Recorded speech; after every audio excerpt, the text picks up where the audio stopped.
있어서 우리에게 주어진 여러 가지 특권이 있다면은 오늘 우리는 보이는 영역을 넘어서 보이지 않는 영역을 볼 수 있는 자들이라는 겁니다. 그 얘기는 현실을 넘어서 이상, 우리가 이야기하는 이상, 더 나아가서 현실을 넘어서 믿음이라는 영역을 우리가 생각할 수 있고 그 믿음이라는 영역 앞에 우리가 반응할 수 있으며 그것에 반응함으로 말미암아 그것을 누릴 수 있는 자들이라는 의미가 포함되어져 있습니다. 그게 누구라고요? 저와 여러분들입니다. 그게 예수 그리스도인들입니다. 그게 믿음 있는 사람들이에요. 믿음이 없이는 하나님을 기쁘시게 하지 못한다라고 이야기하지 않습니까? 할 수 있거든이 무슨 말이냐? 믿는 자에게는 능치 못함이 없다라고 말씀하십니다. 우리가 찬양했던 것처럼 그렇습니다. 하나님은 살아계십니다. 여러분 정말 하나님이 살아계심을 믿으십니까? 여러분 그 하나님이 여러분과 어떤 관계를 맺고 계신 분이십니까? 전혀 관계없는 분이십니까? 네? 여러분 잘 몰라요 그분이 누군지? 여러분들과 그분과는 어떤 관계입니까? 아빠예요? 권사님 아버지가 하나님이십니까? 성이 하시고 이름이 나님이십니까? 여러분 하나님과 나와 어떤 관계인지를 우리는 잊지 말아야 합니다. 나는 하나님의 자녀이고 나는 하나님의 사람이고 나는 하나님의 동역자입니다. 그분은 나의 아버지 되시고 더 근본적으로 본질적으로 얘기한다면 그분은 나의 창조주가 되십니다. 그분은 나의 주권자가 되시고 더 넓은 의미에서는 그분은 통치자가 되시고 그분은 왕이십니다. 할렐루야. 오늘 우리가 그분과 그런 관계를 맺은 자들이에요.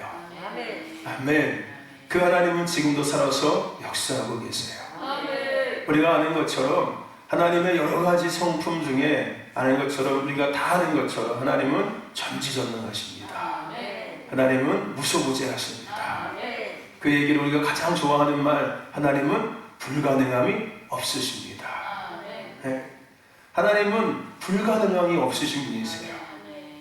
하나님은 모든 것들을 가능케 하신 분. 그래서 아까 찬양하셨습니다. 걱정 근심이 전혀 없다고.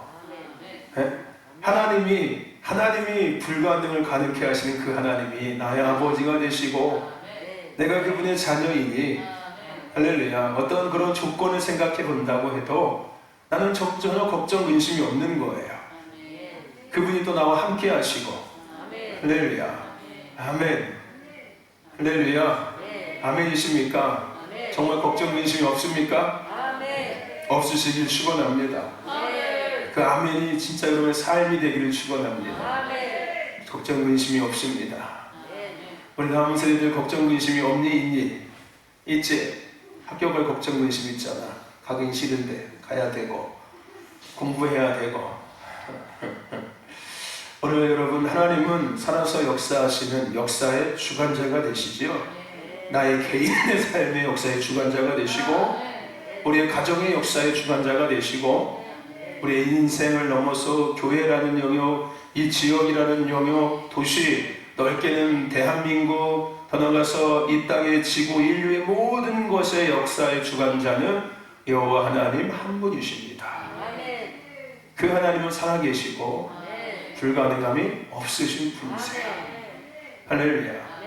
그분이 나의 아버지고 내가 그분의 자녀고 나는 그분의 사람이고 동역자이므로 우리 이런 얘기하죠. 아버지 것이 곧 내 것이다. 할렐루야. 너희가 내 안에 내가 너희 안에 거할 때 나는 너희로 너희는 나로 더불어 살리라. 수없이 예수님은 성경에서 목마른 자들에게 더 나아가서 굶주린 자들에게 병든 자들에게 끊임없이 말씀하셨어요.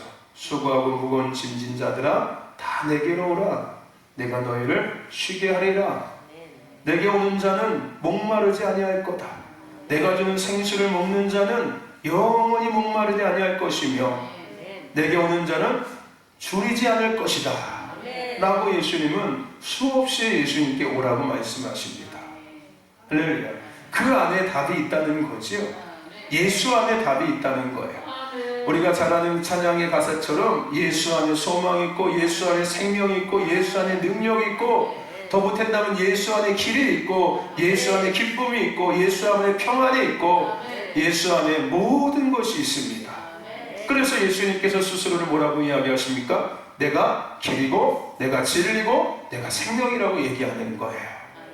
우리가 불가능함에 대한 것을 이야기하면서 그 불가능함의 해결의 시작점도 누구가 될까요? 예수님이 될 수밖에 없어요. 할렐루야. 그렇죠? 불가능한 것을 가능케 하는 그 믿음의 영역이라는 영역을 바라보며, 그것을 단순하게 추상적으로 바라보는 영역을 넘어서서 그것이 현실에 이루어지는 삶을 누리며 살아가는 자들이 저와 여러분들인데, 그 삶이 시작되어지고 그 삶이 진행되어지고 그 삶이 이루어지는 모든 과정에는 시작이 어서 있다요? 예수 안에서. 과정도 예수와 함께, 끝도 예수로 통해서. 할렐루야. 아멘. 너희가 나를 떠나서는 아무것도 할 수 없느니라. 나는 나무고 너희는 가지라. 가지가 나무에 붙어 있을 때 비로소 가지로서의 역할을 감당할 뿐 아니라 비로소 열매를 맺을 수 있는 거야. 오늘 우리가 예수 안에 있을 때 그 믿음이라는 것을 통해서 그것이 단순하게 믿음을 넘어서서 현실이 될 수 있는 삶을 누릴 수 있는 거예요. 할렐루야. 아멘. 예수를 통해서, 예수 안에서 모든 것이 이루어지는 겁니다. 할렐루야. 아멘. 저와 여러분들, 오늘 우리가 읽은 본문 말씀의 주인공도 예수님이세요. 물론 이제 이 요한복음에는 그 예수님에 대한 이야기가 자세히 안 나와 있지만은 동일한 본문 말씀이 마태복음 14장 말씀이고 마가복음 6장에 있는 말씀이에요. 우리가 잘 아는 이야기입니다. 이 말씀이 무슨 이야기냐면은 나중에 이 말씀이 무엇과 연결됩니까? 무리를 걸어온 베드로의 이야기하고 연결되어져 있는 말씀이에요. 근데 요한복음에서는 축소되어져 있는 것 뿐이에요.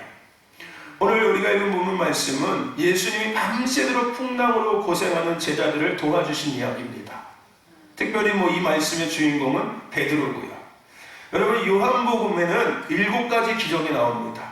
그 첫 번째 기적이 바로 가나 혼인 잔치에 물이 포도주가 되게 하신 기적 사건. 그리고 두 번째 기적이 왕의 신하의 아들을 고쳐주신 사건. 그리고 세 번째 기적이 38년 된 병자를 고쳐주신 사건. 그리고 이제 네 번째 기적이 오병이어의 기적 사건. 그리고 나서 오늘 무리를 걸어오신 예수님, 거기다가 무리를 걸은 베드로에 대한 기적 사건. 그 다음에 이제 소경을 고치시고 죽은 나사로를 살리신 이 7가지 기적에 대한 이야기가 요한복음에 기록되어져 있습니다. 요한복음에서는 뭘 이야기하고 있다고요? 아들이신 예수님, 하나님의 아들이신 예수님에 대한 주제로 이루어져 있습니다. 그래서 그런 7가지 기적을 통해서 예수님이 메시아임을 넘어서서 하나님의 아들이심을 계속해서 이야기하고 있기도 합니다. 어쨌든 오늘 본문 말씀은 그 중에서 5번째 기적인 무리를 걸어오신 예수님에 대한 기적의 사건이에요. 오늘 본문에 보면요, 날이 저물자 예수님이 제자들은 날이 저물고 예수님의 제자들은 바다로 가게 됩니다. 거기서 그들은 배를 타고 이제 바다를 건너서 가버나움을 향해서 가기 시작하지요. 근데 날은 이미 어두워졌고 예수님은 아직 그들이 있는 곳으로 오시지는 않았습니다. 먼저 그들이 출발하는 거예요. 예수님은 아직 출발하지 않은 겁니다. 네, 여러분, 이 이야기 앞에 무슨 사건이 있었습니까? 오병이어의 기적의 사건이 있었습니다. 왜 예수님께서 제자들을 그 밤에 배를 타고 가게 하셨는지에 대한 이유가 있어요. 단순하게 사역을 위해서기보다는 이 앞에 오병이어의 기적의 사건이 있었었죠. 그래서 많은 사람들이요, 예수님을 왕으로 추대했습니다. 그 오병이어의 기적의 사건을 경험한 그들이요, 예수님을 왕으로 추대하기 시작했어요. 그래서 예수님은 그 자리를 피하셨던 거예요. 자신의 영광이 아니라 예수님은 이 땅에 부르심의 옷을 입고 오셨고, 더 나아가서 십자가의 길을 가기 위해서 오셨기 때문에 예수님은 그 길을 선택하신 거예요. 많은 사람들이 예수님을 왕으로 막 추대하려고 했기 때문에 예수님은 그 자리를 피해서 자신이 걸어가야 될, 자신에게 주어진 그 부르심의 길을 걸어가기 위해서 그 자리를 의도적으로 피하신 거였습니다. 마찬가지로 제자들에게도 동일한 이유 때문에 그 자리를 피하게 하셨던 거였어요. 예수님은 제자들도 십자가의 길을 가기를 원하셨습니다. 사람들한테 야 네가 예수님의 제자냐 막 존경받고 막 이렇게 막 높임받고 이런 것을 통해서 그들이 정말로 예수님께서 그들을 처음 부르셨을 때 내가 너희를 사랑을 닦는 어부가 되게 하리라 라고 말씀하신 그 부르심에 대한 것들을 망각하지 않게 하기 위해서, 아니 그 부르심에 대한 것들이 변질되거나 훼손되지 않게 하기 위해서 사람한테 높임받고 사람한테 추대당하는 이런 것들의 자리를 예수님은 피하게 해주신 거였어요. 그래서 그 밤에 예수님께서 제자들에게 배를 타고 그 바다를 건너가라고 말씀하신 거였습니다.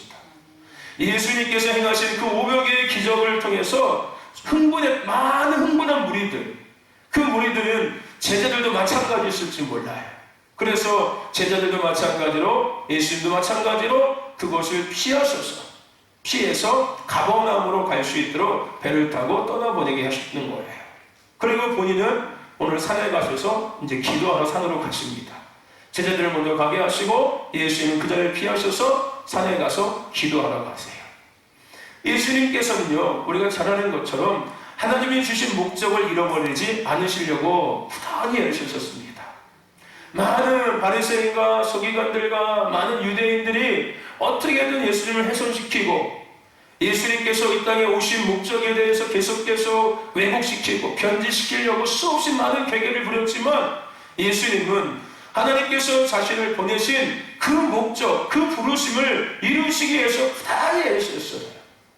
그래서 끊임없이 기도하셨고 끊임없이 하나님 앞에 섰고요, 끊임없이 하나님 앞에 물었소. 그리고 끊임없이 앞에 들었습니다. 그것이 어떤 능력을 행하기 위함이 아니라, 그것이 어떤 사명을 감당하기 위한 것이 아니라 그 많은 유혹과 많은 도전에서 그것을 지켜내시기 위해서. 여러분, 우리가 왜 예배해야 되고, 우리가 왜 끝없이 기도하고, 왜 끝없이 하나님을 찬양하고, 우리가 끝없이 왜 주님을 악망하고 갈망하며 살아가야 합니까? 단순하게 우리가 부르심을 감당하기 위해서요 라고 그렇게 이야기할 수 있습니다. 하지만 가장 본질적인 이유와 목적은 하나님께서 우리를 부르신 그 부르심이라는 것이 훼손되거나 변질되지 않게끔 우리 스스로를 지키는 행위예요. 할렐루야. 아멘. 그 본질이 해석되면 결과는 어차피 뻔한 거예요. 아무리 그럴듯한 결과가 이루어지고 있어도 이미 그것은 벗어나는 거예요. 그렇지 않습니까? 이미 벗어나는 거예요. 이미 퓨전이 되어버린 거예요. 하나님께서는 1 더하기 2를 말씀하셨는데 그게 막 창문이 되어버린 거예요. 이미. 그러면서 야 창문이 될 수 있잖아 이렇게 해버리는 거죠. 그렇게 되면 안 된다는 거지. 오늘 예수님은 하나님께서 주신 그 부르심을 지키기 위해서 부단히 애를 쓰셨습니다. 본인이 걸어가야 될 그 길을 놓치지 않고 흔들리지 않고 끝까지 걸어가기를 애쓰셨다는 거예요. 그 십자가의 길, 그 부르심의 길을 예수님은 끝까지 걸어가기 위해서 부단히 애쓰셨다는 겁니다. 부르심에 충성하시는 거예요. 예수님도 십자가의 길을 가신 것처럼 제자들도 앞서 얘기한 것처럼 그 길을 예수님 가기를 원하셨습니다. 근데 그 길이 왜 그 길을 그들에게 가기를 원하셨을까요? 그 길은 생명의 길이고 그 길은 영광의 길이기 때문에, 더 나아가서 그 길은 영생의 길이기 때문에 그렇습니다. 개인적으로는 그것이 영생의 길이고요, 개인적으로는 그것이 생명의 길이고, 더 나아가서 영혼을 살리는 생명의 길인 거고, 또 그것이 하나님 편에서는 영광스러운 길이기 때문에 예수님도 그 길을 걸어가셨고 제자들도 그 길을 걸어오기를 원하셨다는 거예요. 그래서 의도적으로 그 자리를 피하게 하신 겁니다. 그런데 먼저 자리를 떠나서 가버나움을 향하던 제자들이 갑자기 뭘 만나게 됩니까? 풍랑을 만나게 됩니다. 그때 바다 위를 누가 걸어오세요? 예수님께서 걸어오십니다. 풍랑을 만나서 어찌할 바 모르고 있는 그들, 그때 예수님께서 유유히 그 컴컴한 어둠이 내린 그 바다 위를 예수님께서 이렇게 걸어오세요. 상상을 해보세요, 여러분들. 얼마나 무서울까요? 예? 귀신이다 그래요, 그 귀신이다. 예? 그때 바다 위를 걸어오시는 예수님을 누가 봅니까? 베드로가 목격해요. 그리고 베드로가 예수님께 이야기합니다. 주여, 만약 주님이시거든 나를 명하서 무리를 오라 하소서. 여러 가지 이유가 있었을 거예요. 살기 위해서 했겠지요. 가장 첫 번째는 자기가 살기 위해서 주님 나 듣겠어요. 나한테 오라고 해주세요. 이렇게 할 수도 있었고 뭐 여러 가지 있을 겁니다. 이유가 있을 겁니다. 나중에 저 천국 가면 물어보세요. 베드로한테. 그때 예수님께 우리를 걸어오라고 했던 진짜 이유가 뭐였어? 그러니까 물어보세요. 여러분들이 생각하고 있는 이유하고 전혀 다른 이유가 있을지도 모릅니다. 어쨌든 예수님을 목격하고 예수님께 베드로가 묻습니다. 오늘 저와 여러분들, 베드로는 예수님이 불러주시면 자기도 예수님처럼 물 위를 걸을 수 있다고 믿었습니다. 믿고 있었을 거예요. 나중에 가서 확인해 보십시오. 근데 우리는 믿음으로 볼 수밖에 없다는 거예요. 그렇게 이야기하는 것 자체가, 베드로의 진짜 마음을 우리가 모르지만은 우리가 믿음의 시선으로 봤을 때 예수님께 그렇게 이야기하는 것은 예수님께서 만약에 자기를 오라 하신다면은 자기도 예수님처럼 그 물 위를 걸을 수 있다는 믿음이 그 안에 있었다는 겁니다. 단지 조건이 한 가지 있다면은 그 조건이 뭐였을까요? 자신에게 말씀하시는 분이 반드시 누가 되어야 되는 거예요? 예수님이 되어야 되는 거예요. 자기에게 오라고 하시는 분이 반드시 누가 되어야 되는 조건이 있는 거예요? 예수님이 되어야 되는 조건이 있는 거예요. 네? 만약에 저쪽 배에 탄 사람이 걸어와 하면 죽는 거예요. 그거는요. 반드시 베드로가 물 위를 걸어갈 수 있게 하는 것은 그 물 위를 걸어가게 하는 조건을 이야기한다면은 그 조건은 예수님께서 베드로에게 직접 말씀하시는 조건이었어요. 그래야지만이 베드로가 그 물 위를 걸어갈 수 있는 거였다는 거예요. 그냥 자기 믿음으로 걸어갈 수 있는 게 아니었다는 거예요. 많은 예수님께 예수님 오라 하세요. 제가 걸어가겠습니다. 하면서 믿음으로 잘 걷겠습니다. 이렇게 할 수 있겠지만 아마 그는 빠졌을 거예요. 우리가 믿음으로 뭔가를 반응할 수는 있습니다. 얼마든지 우리가 믿음으로 뭔가를 행할 수는 있어요. 근데 정말 중요한 조건이 뭐라고요? 그 믿음으로 행함에 이전에 내가 믿음으로 행함에 대한 그 시작이 왜 네가 믿음으로 행하려고 해? 왜 네가 믿음으로 그걸 하려고 해? 네가 왜 그 일을 하려고 해? 라는 이 물음이 반드시 있어야 돼. 그리고 그 물음의 답이 반드시 뭐가 된다는 거예요? 주님이 명하셨어. 주님이 하라고 하셨어. 주님이 오라고 하셨어. 그게 조건이라는 거예요. 앞서 얘기했지요. 예수의 시도인들은요, 믿음을 통해서 보이지 않는 영역을 볼 뿐 아니라 그것들이 현실의 삶에 누리는 특권을 가진 사람들이 그리스도인들입니다. 하나님은 살아 역사하고 계십니다. 불가능을 가능케 하시는 분이십니다. 오늘 불가능한 이야기예요. 오늘 이야기, 그죠? 사람이 바다 위를 건넌다는 불가능한 이야기예요. 근데 이 불가능한 이야기가 가능한 이야기지 않습니까? 아니, 가능케 된 이야기지 않습니까? 그런데 그 불가능한 것이 가능케 되어질 수 있는 딱 한 가지 조건이 있다는 거예요. 오늘 우리가 믿음의 영역을 바라보며 그 믿음의 영역을 넘어서서 현실이 되기까지는 반드시 필요한 한 가지 조건이 있다는 거예요. 그게 뭐예요? 지식도 아니고 경험도 아니고 기도빨도 아니고 영빨도 아니고 교회 오래 다닌 것도 아니고 금식한 것도 아니고 반드시 어떤 조건이 된다고요? 예수님께서 내게 말씀하시게 되어야 되는 거예요. 할렐루야. 그럴 때 불가능함이 가능함이 되기 시작하는 거예요. 그냥 내 느낌으로 믿는 대로 됐죠. 나 믿습니다. 안 되니까요, 여러분들. 그것은 우리의 믿음이에요. 근데 그 믿음이 활성화가 돼서 그 믿음이 현실이 되기까지는 반드시 뭐가 앞에 있어야 된다고. 가장 큰 중요한 재료인데 그게 뭐가 된다고요? 예수님이 소정이에게 말씀하실 때 가능해지기 시작하는 거야. 아멘. 예수님이 한나에게 말씀하실 때 가능해지기 시작하는 거야. 엄마가 한나야, 믿어, 될 거야. 믿어, 기도해봐, 될 거야.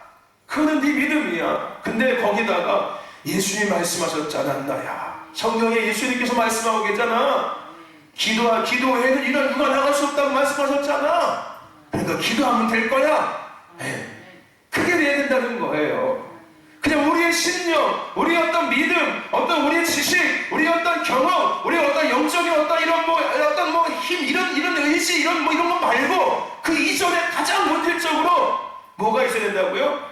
예수님이 나에게, 우리에게 그 불가능한 영역에 대한 것들을 가능한 영역으로 보라고 말씀하시는 그 말씀이 그 제시함이 우리에게 먼저 있어야 된다는 거예요. 야, 할 수 있거니 무슨 말이야? 믿는 자에게 능치 못함이 없어. 할 수 있어. 해봐. 이게 누가 해야 된다고요? 내가 아니라, 내 신념이 아니라, 내 그냥 지식이 아니라 누가 해야 된다고요? 주님이 나에게 그렇게 말씀해 주셔야지만이 정말로 할 수 있거니 무슨 말이냐? 믿는 자에게 능치 못함이 없는 삶이 내 삶에 이루어질 수 있는 거예요. 할렐루야. 그냥 내 느낌대로 해보자 될 거야? 아니에요. 주님이 조건이 되셔야 돼요. 예수님이 조건으로 늘 제시되어져 있어야 하는 것입니다. 할렐루야. 아멘. 여러분, 우리는요, 세상 속에서 많은 조건을 이야기합니다. 우리가 원하는 일에 대해 조건을 제시하든, 우리가 원치 않는 상황에 대해 조건을 제시하든, 우리는 끝없이 뭔가 조건을 이야기해요. 나에게는 이런 조건이 없어서, 이런 상황이, 이런 조건 때문에, 나는 이런 조건 때문에 못해. 때로 이런 조건 때문에 할 수 있어. 나는 이것 때문에 못했어. 나는 이것 때문에 할 수 있어. 라고 끝없이 뭔가 어떤 일에 대해서 그거를 뒷받침할 뭔가 근거, 뭔가 조건들을 우리는 끊임없이 제시합니다. 그런데 우리의 가장 중요한 한 가지 조건이 있다면 그것이 뭐라고요? 바로 예수님이 되셔야 돼요. 할렐루야. 세상 사람들은 그 조건을 따져요. 네가 이거 하려면 이거 있어야 돼. 네가 이렇게 되는 이유는 이것 때문에 그런 거야 라고 그거에 대한 성패, 그 실패와 성공에 대한 그거에 대한 조건을 제시합니다. 하지만 오늘 예수 그리스도인인 우리에게는 반드시 예수님이 그 모든 것의 조건이 되셔야 되는 거예요. 할렐루야. 우리가 원하든 우리가 원치 않는 간에 가장 중요한 한 가지는 그 상황에 예수님이 계셔야 하며 그 상황 속에 예수님이 말씀하셔야 하며 예수님이 말씀하신 상황이어야 된다는 거예요. 할렐루야. 내가 원하는 상황이 됐든 내가 원치 않는 상황이 됐든 간에 그건 별로 중요하지 않다는 거예요. 할렐루야. 내가 원치 않는 상황이 펼쳐졌어도 그 상황을 펼치신 분이 예수님이 되면 괜찮은 거예요. 내가 이 병이 걸렸어도 그 병이 걸린 게 예수님께서 나를 테스트하시거나 나를 더 강건하게 하시기 위한 것이 됐다면 괜찮은 거예요, 여러분들. 할렐루야.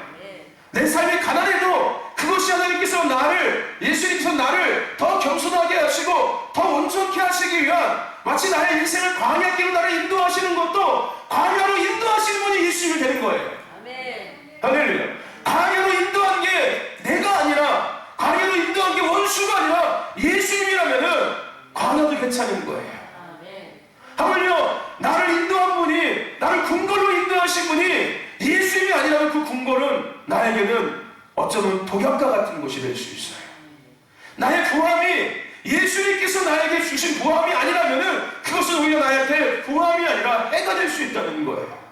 나의 잘됨이 주님께서 잘되게 하심이 아니라면은 그 잘됨은 오히려 나에게 해가 될 수 있다는 거예요.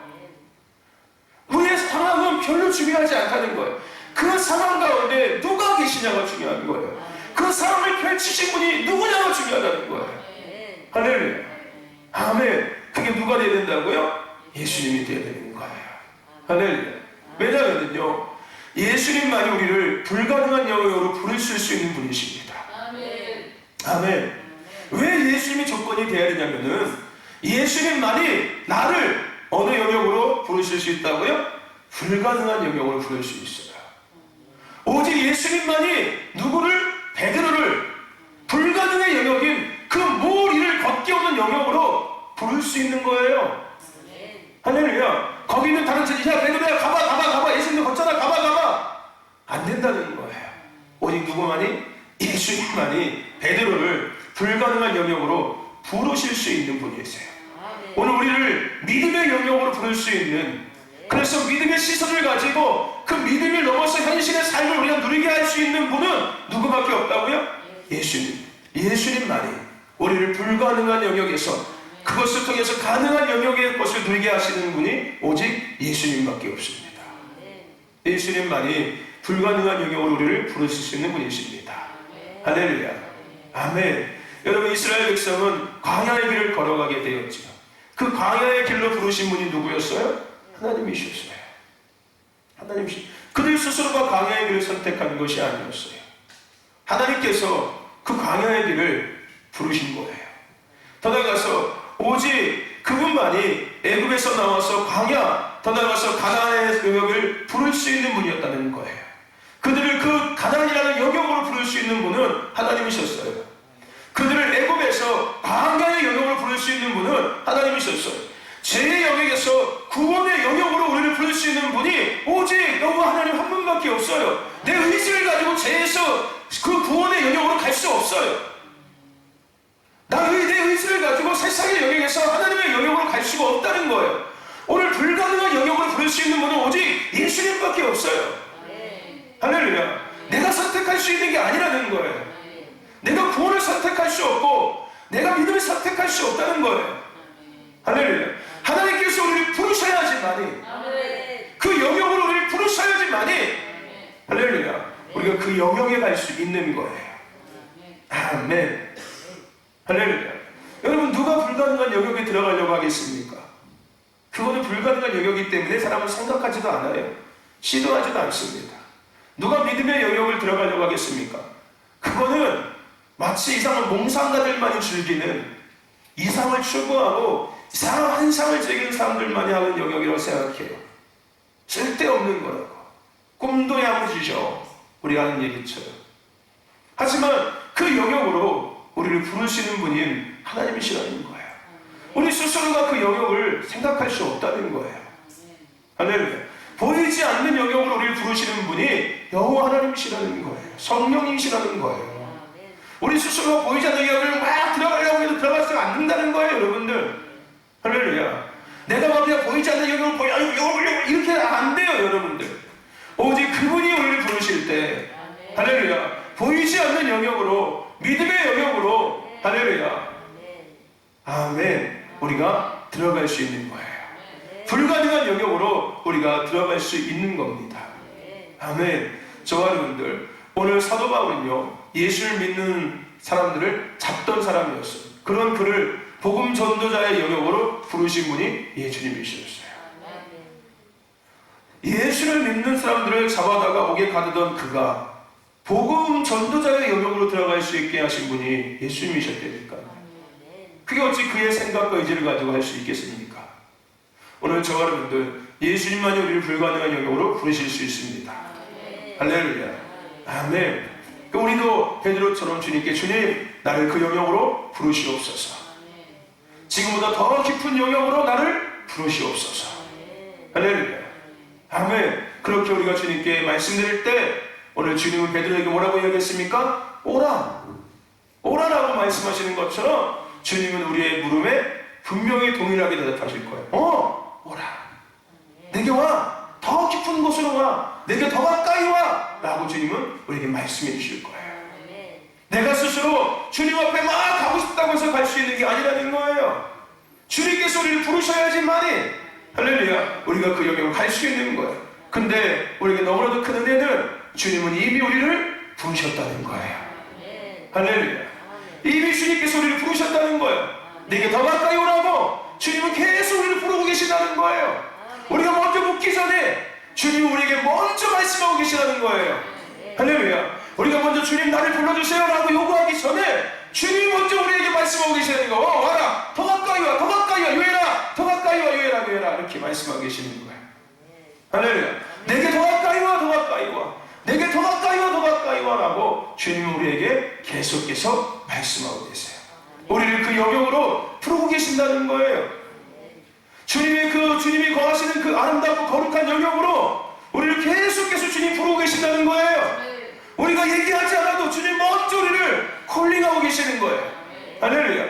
계속 우리를 부르고 계시는 거예요. 그럼 우리가 이제 뭐 하면 되는 거예요? 반응하면 됩니다. 반응하면 되는 거예요. 베드로가 반응한 것처럼 우리도 우리를 부르신 주님의 음성 앞에 반응하면 돼요. 더 가까이, 더 가까이, 한 걸음 한 걸음씩 주님께 우리가 나아가면 되는 거예요. 할렐루야. 아멘. 더 가까이, 더 가까이, 한 걸음씩 나아갑니다. 그렇죠? 주님이 우리를 부르십니다. 보이지 않는 영역, 그 믿음의 영역, 그 불가능한 영역에 주님이 우리를 부르고 계세요. 우리가 그 주님 앞에 반응할 때 우리는 그 영역에 들어갈 수 있습니다. 할렐루야. 아멘. 또 한 가지, 왜 예수님이 조건이 되어야 되냐면은 오직 예수님만이 우리를 불가능한 영역으로 인도하십니다. 할렐루야. 부르는 것뿐만 아니라 우리를 인도해 주시는 거예요. 여러분, 우리는 현실이라는 영역에서 날마다 살아가고 있습니다. 그리고 현실이라는 영역에서 날마다 영향 아래서 살아가고 있어요. 그래서 고난이 고난이고 실패가 실패이고 불가능이 불가능입니다. 그러나 현실의 영역을 넘어 불가능한 영역으로 우리를 예수님은 인도하실 수 있다는 거예요. 고난이 고난의 영역이 아니라 고난이 축복의 영역으로 우리를 인도하실 수 있는 분은 누구밖에 없다고요? 예수님밖에 없어요. 고난은 고난인데 예수님께서 우리를 인도하신다면 그것은 고난을 넘어 축복의 영역이 되기 시작하는 거예요. 고난을 넘어서 내게 유익한 영역이 되기 시작하는 거예요. 할렐루야. 누가 인도하시면? 예수님이 인도하시면. 아멘. 오직 예수님만이 고난이라는 그 불가능한 것이, 그 불가능한 같은 그 상태의 영역에서 고난이 축복이라는 가능한 영역으로 바꿀 수 있는 인도하시는 분이 예수님밖에 없다는 거예요. 할렐루야. 아멘. 오직 예수님만이 우리를 불가능한 영역으로 인도하시는 분이십니다. 아브라함은 갈 바를 알지 못했지만 주님의 말씀을 듣고 따라갔어요. 그분의 말씀이 불가능한 영역으로, 부르심의 영역으로 아브라함을 끝없이 인도해 주신 거예요. 이스라엘 백성도 마찬가지로 제자들도 하나님은 끝없이 인도해 주셨습니다. 홍해를 인도하심도, 요단강으로 인도하심도 불가능한 영역이었어요. 그러나 주님은 인도하셨고 그 영역이 가능케 되는 영역이 되게 하셨습니다. 보이지 않는 영역을 걸어가는 것은 우리의 지식도 경험도 아닙니다. 오직 그분의 말씀이에요. 주님이 우리에게 말씀하시는 것, 그것이 우리를 인도하시는 거예요. 할렐루야. 우리를 오라 라고 부르시고 나서 우리를 인도하시는 것, 그것은 예수님의 말씀이에요. 주님은 우리에게 말씀을 통해서 그 불가능한 영역을 더 우리를 인도해 가고 계십니다. 할렐루야. 그래서 가능케 되는 영역으로 계속 우리를 서게 하시고 그 가능케 되는 영역을 우리가 계속 누리게 하시는 거예요. 할렐루야. 아멘. 기적의 영역으로 부르시며 그 영역 안에서 우리를 더욱 깊이 가까이 인도하시는 분은 오직 예수님이십니다. 할렐루야. 오직 예수님만이 우리를 불가능한 영역으로 인도하시는 분이십니다. 내 의지를 가지고 불가능한 영역으로 내가 들어간다면은 들어갈 수는 있지 모르겠지만 금방 불가능한 영역이라고 내가 인지하고 포기해버려요. 안 되는구나. 이거는 나한테는 불가능해. 가능할 수 없어. 하지만 주님이 부르시고 주님이 인도하신다면은 그것이 불가능한 영역일지라도 서서히 가능한 영역이 되기 시작하는 거예요.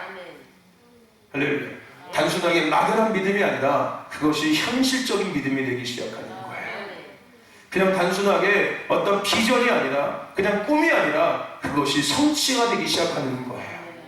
주님이 우리에게 주님의 비전을 가지고 우리를 부르실 때, 우리가 그 주님의 비전과 꿈과 계획하심 앞에 우리가 반응하고 나아갈 때, 주님 우리를 끝없이 말씀을 통해서 인도하셔서 그것이 단순하게 꿈이 아니라 이루어짐이 되는 거예요. 꿈은 이루어집니다라고 2002 월드컵 때 대한민국이 외쳤던 것처럼 정말 꿈이 이루어졌잖아요. 그렇죠? 그렇게 주님은 우리를 인도하셔서 불가능한 영역이 가능한 영역이 되게 하신다는 겁니다. 그리고 세 번째 이유는 오직 예수님의 부르심만이 우리가 가라앉지 않고 불가능한 길을 걸어갈 수 있게 합니다. 할렐루야. 누구만이? 오직 예수님의 부르심만이 우리가 가라앉지 않는 거예요. 무리를 걸어갈 수 있게 하는 거예요. 불가능한 영역에서 가라앉지 않고 그것이 가능한 영역이 돼서 하나님의 영광을 드러낼 수 있는 자가 되게 하신다는 거예요. 누구만이? 예수님만이. 예수님의 부르심만이. 예수님의 부르심만이 어부에서 제자가 되게 하실 수 있는 거예요. 그 누구도 어부를 제자로 만들 수 없습니다. 그 아무것도 모르는 고기 잡는 것밖에 몰랐던 그들이 하나님의 나라에 대해서 알기 시작하고 하나님의 계획에 대해서 알기 시작하고 복음에 대해서 알기 시작하며 그것을 전해서 영혼들을 살려내고 하나님의 나라를 회복하며 할렐루야. 그 모든 것을 것은 누구밖에 없다고요? 예수님밖에 없는 거예요. 그들이 가라앉지 않고 끝까지 그 길을 걸어갈 수 있게, 그래서 어부에서 제자의 삶을 완수하게 할 수 있는 분은 누구밖에 없다고요? 예수님. 예수님이 아니면 그냥 어부했다가 잠깐 제자인 척 할 수는 있어요. 다시금 돌아가는 거예요. 하지만 주님이 우리를 부르시고 그 부르심 앞에 우리가 반응하며 인도하면서 끊임없이 나아갈 때, 할렐루야, 아멘, 우리는 끝까지 하나님의 부르심을 이루는 하나님의 동역자로서의 이 땅의 삶을 마칠 수 있는 자가 되기 시작하는 거예요. 하나님께 멋지게 쓰임받는 하나님의 동역자, 하나님의 예배자, 하나님의 군대로서의 삶을 우리가 살아갈 수 있고 살아낼 수 있는 겁니다. 내 의지를 가지고 살아낼 수 없다는 거예요.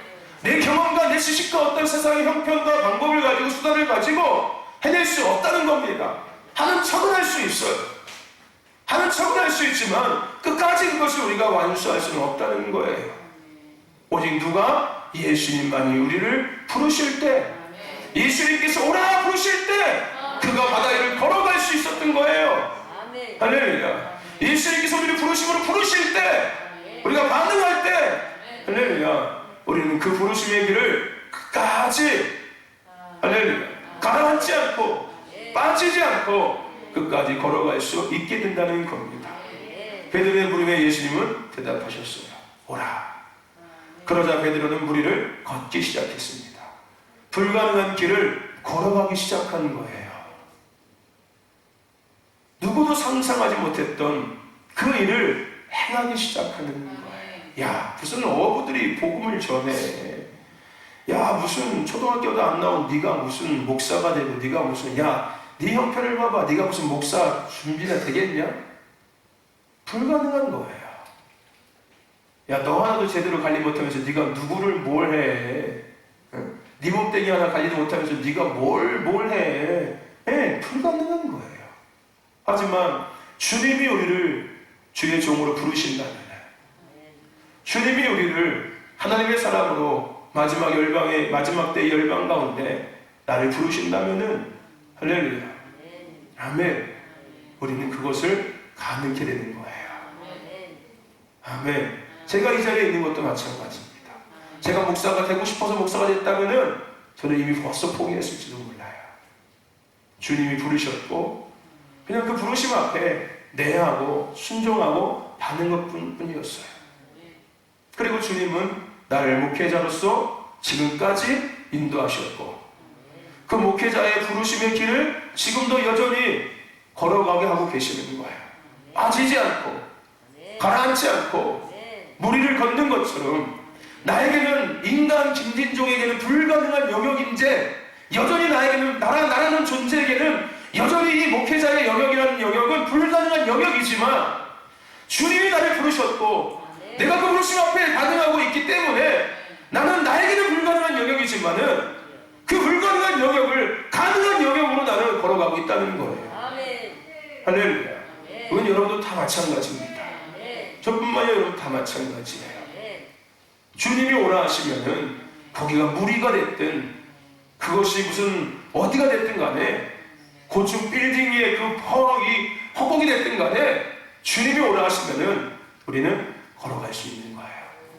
불가능한 영역을 들어갈 수 있는 것뿐만 아니라 거기서 불가능한 영역에서 가능한 것들을 보여내고 가능한 것들을 풀어낼 수 있는 자가 될 수 있다는 겁니다. 할렐루야. 제자들을 찾아가신 예수님은 그들을 부르셨어요. 그리고 그들은 한 번도 가보지 않았던 제자의 길을 걸어가기 시작했습니다. 할렐루야. 주님이 부르셨기 때문에 그들이 그 제자의 길을 걸어갈 수 있었던 거였어요. 그들의 조건이 있어서 된 것이 아니었다는 거예요. 주님이 부르셨기 때문에 그들이 그 길을 걸어갈 수 있었어요. 지금도 주님이 부르시면은 그 길을 걸어갈 수 있는 거야, 한결아. 할렐루야. 수학 못해도 괜찮아. 수학 5점 받아도 괜찮아. 영어 5점 받아도 괜찮아. 주님의 부르심만 있다면은 주님이 그 길을 걸어가게 하시는 거야. 주님이 그 길에서 너를 부르신다면은, 그리고 네가 반응만 한다면은 너는 그 길을 걸어갈 수 있는 거야. 아멘, 요하나? 할렐루야. 걸어갈 수 있는 거예요. 여러분, 우리 그 찬양 있지 않습니까? 하나님의 부르심에는 결코 후회하심이 없다. 하나님의 부르심에는 결코 후회하심이 없습니다. 그리고 하나님의 부르심에는 결코 실수하심도 없습니다. 할렐루야. 아멘. 하나님의 부르심에는, 주님의 부르심에는 불가능한 길을 걸어가게 하는 능력이 있습니다. 할렐루야. 주님이 부르실 때 우리는 불가능한 길을 걸어갈 수 있는 능력을 얻은 자들이에요. 이미 우리에게 그것이 부어진 거예요. 그래서 우리는 지금도 세상 사람들이 생각하기에는 불가능할 것 같은 영역을 우리는 지금도 한 걸음 한 걸음씩 우리가 보지는 않지만, 우리가 알지는 못하지만 지금도 여전히 걸어가고 있는 거예요. 할렐루야. 누가 부르셨기 때문에? 주님이 부르셨기 때문에요. 그래서 우리에게 부르심대로 살아가는 것이 중요합니다라고 그렇게 수없이 우리가 얘기하고 있는 거예요. 부르심대로 살아갑시다. 부르심이 중요합니다라고 끝없이 우리가 얘기하는 이유가 거기에 있는 거예요. 할렐루야. 부르심대로 살아야지 건강합니다. 부르심대로 살아야지 행복합니다. 안전합니다. 우리가 얘기하는 이유가 그것 때문이에요. 할렐루야. 아멘. 여러분, 부르심을 따라가는 사람은 불가능한 길을 걸어가고 있는 사람입니다. 우리는 이미 불가능한 길을 걸어가고 있는 사람들이에요. 아멘. 그 길을 걸어감에 있어서 가장 중요한 것은 뭐예요? 주님의 부르심을 듣고 가는 거예요. 아멘. 주님의 부르심을 잊지 않고 늘 붙잡고 늘 바라보며 늘 들으면서 따라가는 거예요. 할렐루야. 아멘. 그 부르심을 늘 되새기면서 우리의 부르심, 나의 부르심, 이 부르심을 늘 계속 상고하면서, 할렐루야. 그것이 우리가 부르심의 길을 잘 걸어가는 지혜로운 방법입니다. 주님이 오라 하시면 걸어가면 돼요. 주님이 가라 하시면 가면 되는 거예요. 주님이 부르시면은 불가능한 길을 걸어가게 하십니다. 오늘 주님이 오라 했더니 걸어갔잖아요. 누가? 베드로가. 어디를? 물 위를요. 네, 주님이 오라 하시면 가면 돼요. 주님이 부르셨으니까요. 할렐루야. 아멘. 이것 따지고 저것 따지고, 아, 주님은 그렇게 말씀하셔도 나는 믿음도 없고, 나는 아직 주님에 대한 사랑도 부족하고, 나는 아직 열정도 부족하고, 나는 아직 경험도 부족하고, 그런 거 조건 내지 말라는 거예요. 우리에게 가장 중요한 조건은 뭐면 된다고요? 예수님이 말씀하시면 돼요. 예수님이 부르시면 더 조건도 필요 없어요. 우리에게는 나의 지식이, 나의 상황이, 나의 경험이, 나의 이런 다 필요 없어요. 주님이 부르시면 되는 거예요. 할렐루야. 아멘. 그런데 또 하나 우리가 여기서 중요하게 생각할 또 한 가지는요, 반대로 그래서 우리가 주님을 바라보지 않거나 주님의 시선에서 우리가 흔들릴 때 결국은 우리는 불가능한 영역에 빠져서 헤어나올 수 없게 된다는 것도 우리는 잊지 말아야 합니다. 우리는 불가능한 영역을 걸어가고 있는 사람들이라고 이야기했지요. 그렇죠? 근데 거기에 대한 조건이 있었어요. 예수님이 오지 않습니까? 그러므로 우리가 주님에서 멀어지면은 우리는 불가능한 영역에 빠져가지고서 어떻게 될까요? 좌절하게 되고, 낭망하게 되고, 실망하게 되고, 불신앙을 갖기 시작하고, 불순종하기 시작하게 되는 거예요. 물을 걷던 베드로는 잠시 후에 주님과의 시선이 틀어졌습니다. 그 순간 베드로는 바로 즉시 물에 빠져버렸습니다. 앞서 이야기했던 것처럼 생명의 길, 부르심의 길, 제자의 길, 십자가의 길을 걸어가다가 그 길에 빠져버리는 거예요. 늪에 빠져버리는 거예요. 그냥 아주 그냥 이렇게 멋지게, 야, 나 십자가의 길을 걸어갈 거야. 와, 부르심의 길을 걸어갈 거야. 이렇게 하다가 끝까지 주님을 바라보고 우리가 그 길을 걸어가야 되는데, 딴 데 오지 말고 주님의 부르심을 계속 들으면서 계속해서 인도를 받으면서 한 걸음 한 걸음씩 계속해서 나가야 되는데, 이제 나 부르심 뭔지 알아. 대충 이 정도쯤이야. 까짓 거 이러면은 그 순간부터 어떻게 된다고요? 그 십자가의 길에 나는 빠져버리기 시작해요. 그 부르심의 길에 빠져서 혼석되기 시작하는 거예요. 부르심 너무 힘들어. 이런 거 왜 해야 돼? 십자가의 길, 고통스러워, 벗어났으면 좋겠어, 이렇게 된다는 거예요. 그거는 십자가의 길이 고난과 고통의 길이 아닌데, 그것은 부르심의 길이 그런 길이 아닌데, 나의 시선이 어디서 멀어졌기 때문에 그런 거예요? 주님에서 멀어졌기 때문에 그런 거예요. 우리는 어느 영역을 가는 사람들이라고요? 불가능한 영역을 갖고 있다고요. 근데 그 불가능한 영역을 걸어갈 수 있는 조건이 뭐라고요? 예수님. 그 예수님과 시선을 다 맞추고 예수님을 바짝 따라가는 거예요. 주님 손 꽉 붙잡고 한 걸음 한 걸음씩 인도 맞는 거예요. 할렐루야. 그럴 때 그 불가능한 길을, 불가능한 영역을 끝까지 우리는 걸어갈 수 있는 거예요. 빠지지 않고 걸어갈 수 있는 거예요. 근데 주님 손 놓고 딴짓하고 딴 데 쳐다보는 순간, 그 순간 그 부르심의 그 멋진 길에서 나는 빠져서 허우적대기 시작하는 거예요. 그러면서 부르심 힘들어, 안 해, 안 해버려, 몰라, 까짓 것 못해나 못해, 에이, 다 지옥 가버리지 말지, 이런 짓 하는 거예요. 나는 지금 불가능한 영역의 길을 걸어가고 있는 것을 망각하고 그 길을 걸어갈 수 있는 조건은 오직 예수님밖에 없다는 것을 내가 잊어버리고 마치 이제 내 힘으로 걸어갈 수 있고 내 능력과 내 경험과 내 지식과 내 믿음과 내 신념으로 내 성경의 지식과 나의 어떤 기도하는 영빨과 이런 걸로 가지고서 그 길을 걸어 착각하는 순간 빠져버리기 시작하는 거예요. 거기에. 그러면서 힘들다, 어렵다, 그만했으면 좋겠다, 이런 말을 하기 시작하는 거예요. 이거는 저도 마찬가지고 우리 모두가 마찬가지예요. 우리 모두는 불가능한 영역을 걸어가고 있는 사람들인데. 할렐루야. 아멘. 오늘 우리가 주님을 바라봐야 된다는 거예요. 늪에 빠지면 안 된다는 거예요. 그 생명이고 영광스럽고 거룩한 길이 늪이 돼버린다니까요.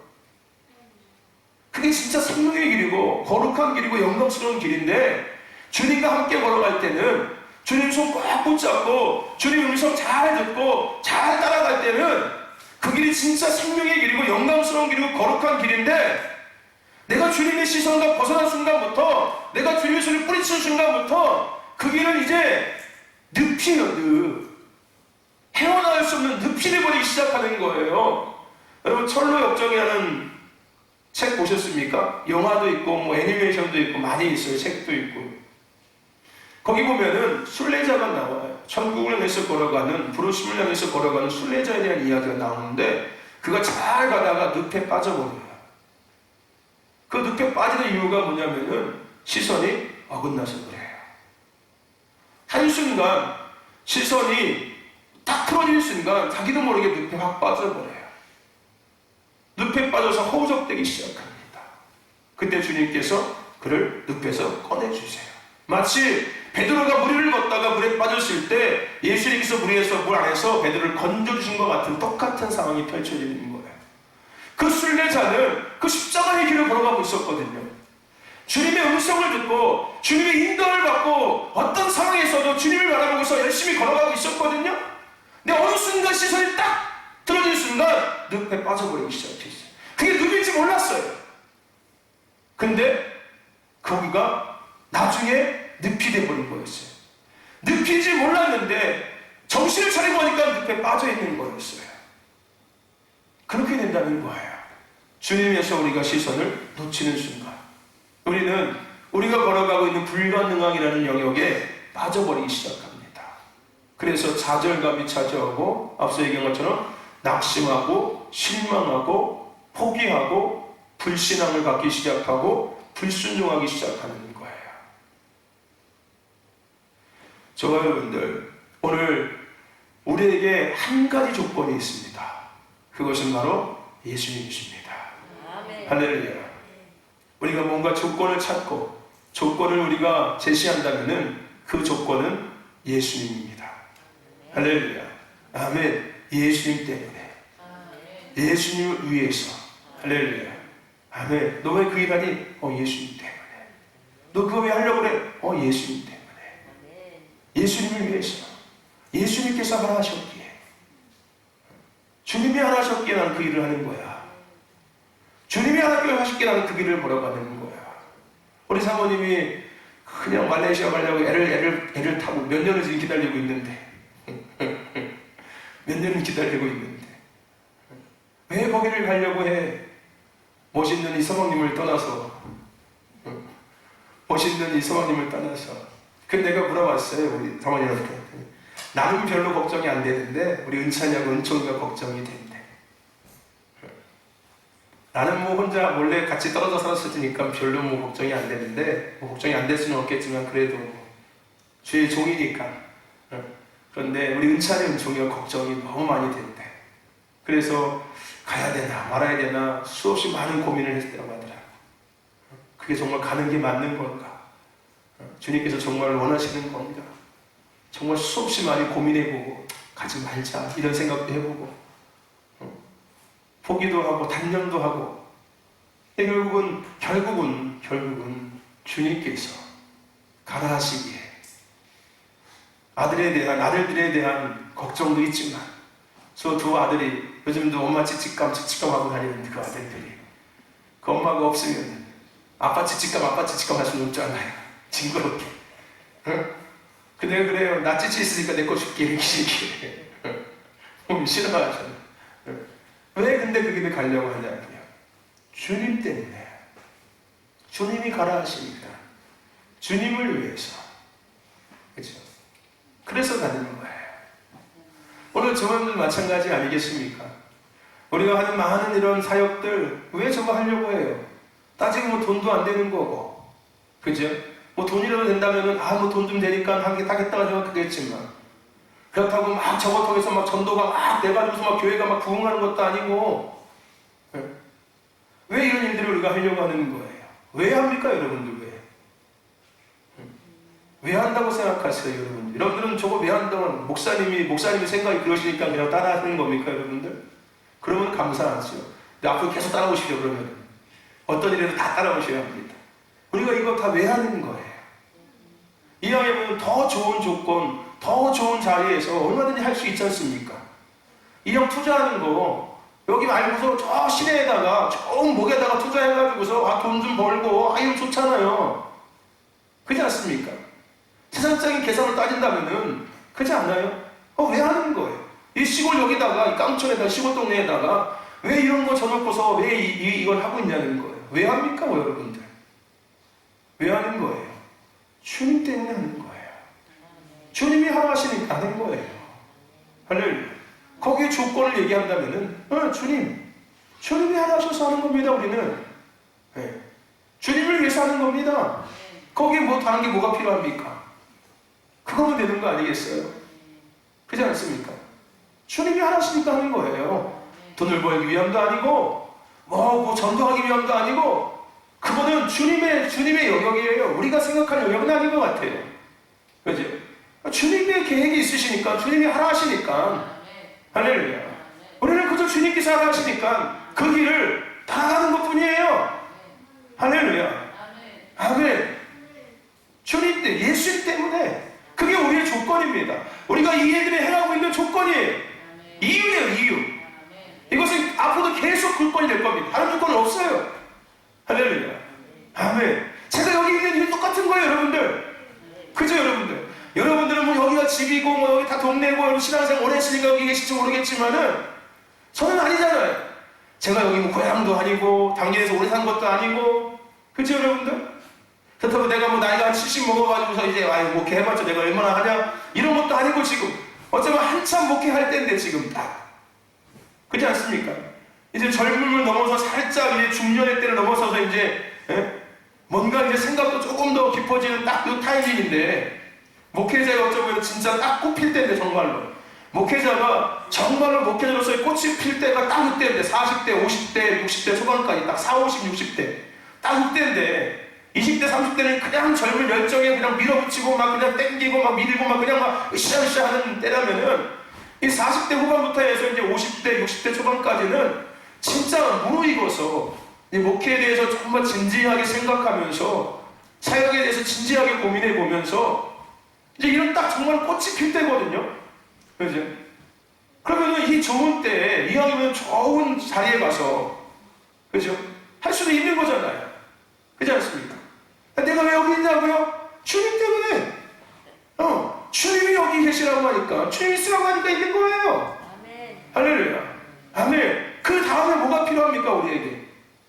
그 이상의 뭐 또 다른 뭐가 이유가 있어야 합니까? 그거 하나면 되는 거 아니에요?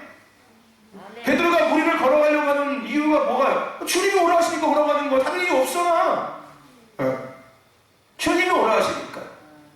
할렐루야. 아멘. 이제 여러분, 우리에게 조건이 있다면 딱 한 가지 있습니다. 그게 뭐라고요? 예수님 때문에. 할렐루야.